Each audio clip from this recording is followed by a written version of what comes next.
عمومی طور پہ ہوتا یہ ہے کہ لوگ کہتے ہیں جان ہے تو جہان ہے. جان اور جہان کا فلسفہ ہم بچپن سے سنتے آئے ہیں. لوگ کہتے ہیں جائیداد چھوڑ دو، فلاں چھوڑ دو، فلاں چھوڑ دو، نظریات پر بھی کمپرومائز کر لیتے ہیں. جب جان نہیں ہے تو پھر باقی کیا؟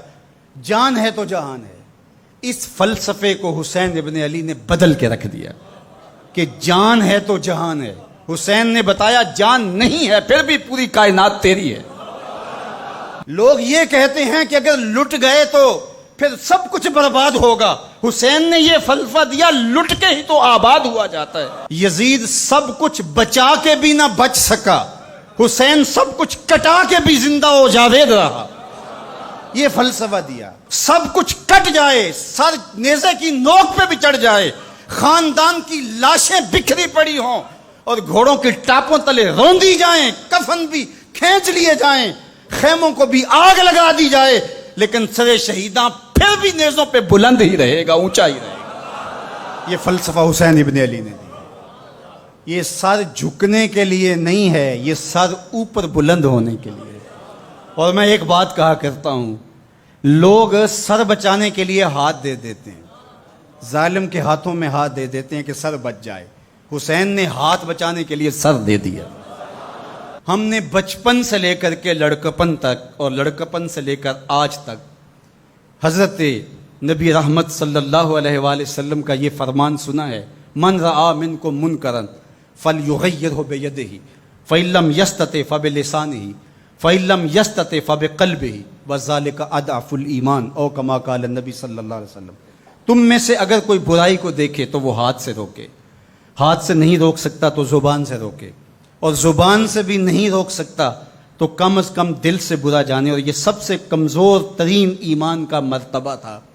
جو لوگ کہتے ہیں امام حسین کربلا میں کیوں گئے، میں انہیں کہتا ہوں امام حسین حضور کی گود کے پالے ہوئے تھے، کمزور ایمان والے نہیں تھے کہ دل میں ہی کڑتے رہتے اور ظلم کو اور جبر کو اور زیادتی کو اور ناانصافی کو ہاتھ اور زبان سے نہ روکتے.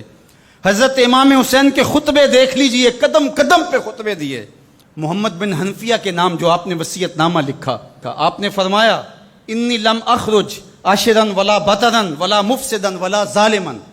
میں سیر سپاٹے کے لیے نہیں جا رہا اور نہ ہی میں اپنی کسی خواہش کی تکمیل کے لیے جا رہا ہوں. میرے اہداف میں، میری خواہشات کے کسی گوشے میں یہ موجود نہیں ہے کہ میں تخت و تاج حاصل کر لوں گا. انما خرجت لطلب الاصلاح فی امت جدی، میں اپنے دادا کی امت کی اصلاح کے لیے جا رہا ہوں.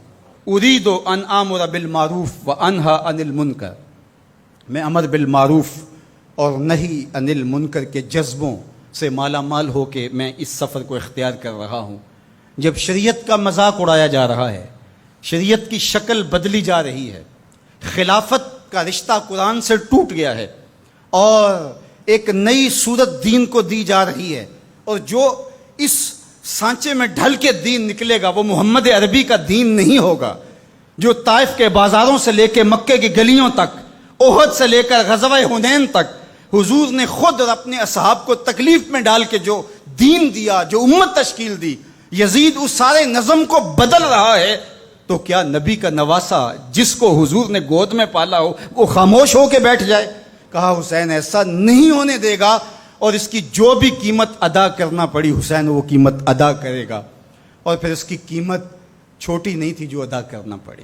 اگر حضرت امام حسین رضی اللہ تعالیٰ عنہ اس وقت کربلا کے تپتے ہوئے ریگزار میں، اس میدان حق و باطل میں اپنی قربانی پیش کر کے جبر کا راستہ نہ روکتے تو یہ بات اچھی طرح سے ذہن نشین کر لیجئے، اسلام کی یہ شکل جو آپ کو دکھائی دے رہی ہے یہ موجود ہی نہ ہوتی. دنیا کے اوپر کتنی تہذیبیں، کتنی ملتیں اور کتنی اقوام، جب ان کے اندر تغیر آیا تو وہ اپنی اصل صورتی چیزیں کھو بیٹھی. دنیا کے اوپر کتنے مذاہب، یہودیت کی شکل دیکھ لیجئے، کیا یہ وہی صورت ہے جو حضرت موسیٰ لے کر آئے؟ عیسائیت کی شکل دیکھ لیجئے، کیا یہ وہی صورت ہے جو حضرت عیسیٰ لے کر کے آئے؟ ابھی کچھ دن ہی نہیں گزرے تھے تو حواریوں کے بعد جو ہوا اور جس طرح سے دین عیسیٰ کا حلیہ بگاڑ کے رکھ دیا گیا، جس طرح موسوی دین کی شکل تبدیل کر کے رکھ دی گئی، تو کیا دین محمدی کی شکل باقی رہ جاتی؟ جب یوں دین کی صورت اور شکل کو بدلنے والے میدان میں آپ موجود ہوئے تھے، لیکن باقی ادیان، باقی تہذیبیں، باقی ملل، باقی قومیں، ان کی شکل اس لیے تبدیل ہو گئی کہ اس شکل کو بچانے والا کوئی حسین وہاں نہیں تھا، اور یہاں اس دین کی اصل صورت اور شکل اس لیے موجود رہی کہ اس دین کو بچانے والا حسین ابن علی موجود تھا۔ مسٹر گوکھلے نے کہا تھا کہ اگر حسین ابن علی رضی اللہ تعالی عنہ نہ کھڑے ہوتے تو اسلام یا تو مٹ ہی جاتا، اور اگر موجود رہتا تو اس کی وہ شکل نہ ہوتی جو محمد بن عبداللہ لے کر آئے تھے، اس کی شکل وہ ہوتی جو یزید پیش کر کے جاتا۔ لیکن حسین ابن علی کی قربانی، ان کی نہضت کی وجہ سے، ان کے قیام کی وجہ سے، ان کے کھڑا ہو جانے کی وجہ سے 14 صدیاں گزرنے کے بعد آج بھی وہی اسلام ہے جو آمنہ کا لال دے کے گیا تھا۔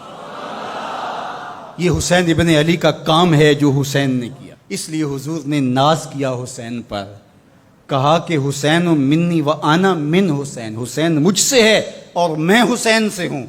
یہ مجھ سے ہے کہ میری بیٹی کا بیٹا ہے، میری نسل ہے، میرا نسب ہے، میں حسین سے ہوں، قیامت تک میرے دین کا جھنڈا جھولتا رہے گا، تو اس کی بنیادوں میں لہو حسین ابن علی کا۔